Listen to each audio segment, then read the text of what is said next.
Quando Davi recebeu a mensagem de Batseba, dizendo, estou grávida, algo dentro dele desmoronou. O peso daquela revelação apertou seu peito como uma verdade impossível de esconder. E foi nesse momento, pressionado pelo medo e pela urgência, que ele começou a buscar uma saída.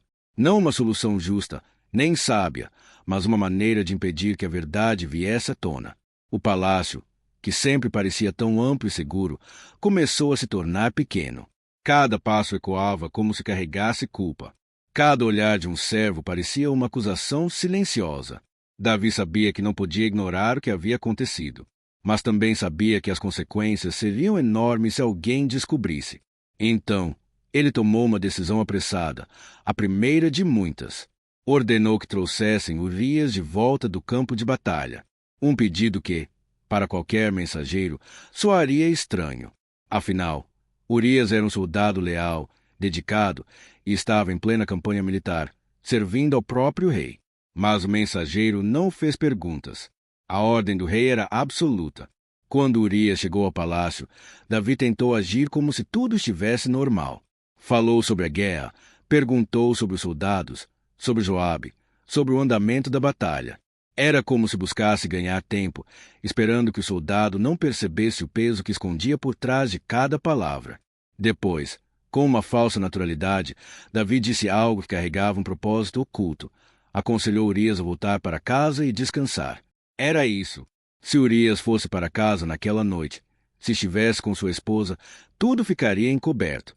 Ninguém suspeitaria de nada. A gestação seria atribuída a ele. O segredo estaria protegido. Mas o rei não esperava que Urias fosse tão íntegro. Ele não voltou para casa. Passou a noite do lado de fora, com os guardas do palácio, como um soldado que não aceitava desfrutar de conforto enquanto seus companheiros estavam em guerra. Quando Davi descobriu isso, sentiu a primeira fissura em seu plano. Mesmo assim, ele insistiu. Chamou Urias novamente, ofereceu comida, conversa, até vinho. Tentou deixá-lo à vontade, tentado a retornar para sua casa. Era uma tentativa desesperada de forçar o destino. Mas, mais uma vez, Urias recusou. Seu senso de honra era maior que qualquer desejo pessoal.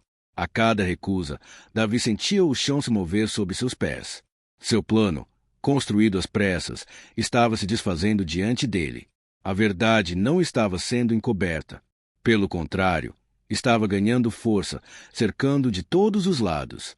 E naquele instante, Davi começou a perceber algo que ainda levaria tempo para admitir.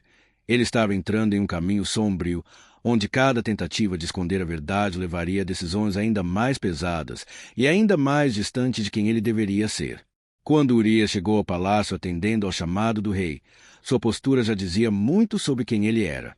Mesmo diante da presença do rei, ele mantinha a firmeza de um homem acostumado à disciplina, à honra e à responsabilidade. Davi o recebeu com palavras gentis, perguntando sobre a guerra, os soldados, o clima no campo de batalha. Mas Urias não imaginava que por trás daquela conversa havia um motivo muito maior e muito mais complicado do que simples curiosidade.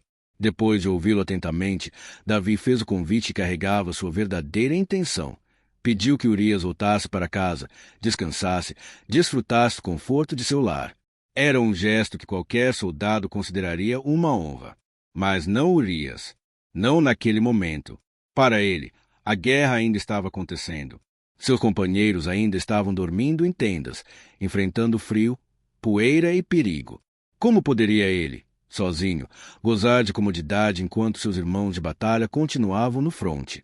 Era contra tudo aquilo em que acreditava. E foi por isso que Urias não voltou para casa. Em vez disso, permaneceu do lado de fora, entre os guardas do palácio. Dormiu no chão duro, como faria no acampamento militar. Ele não sabia que sua decisão, simples para quem tem integridade, era devastadora para quem estava tentando esconder a verdade. Quando Davi soube da recusa, ficou surpreso e alarmado.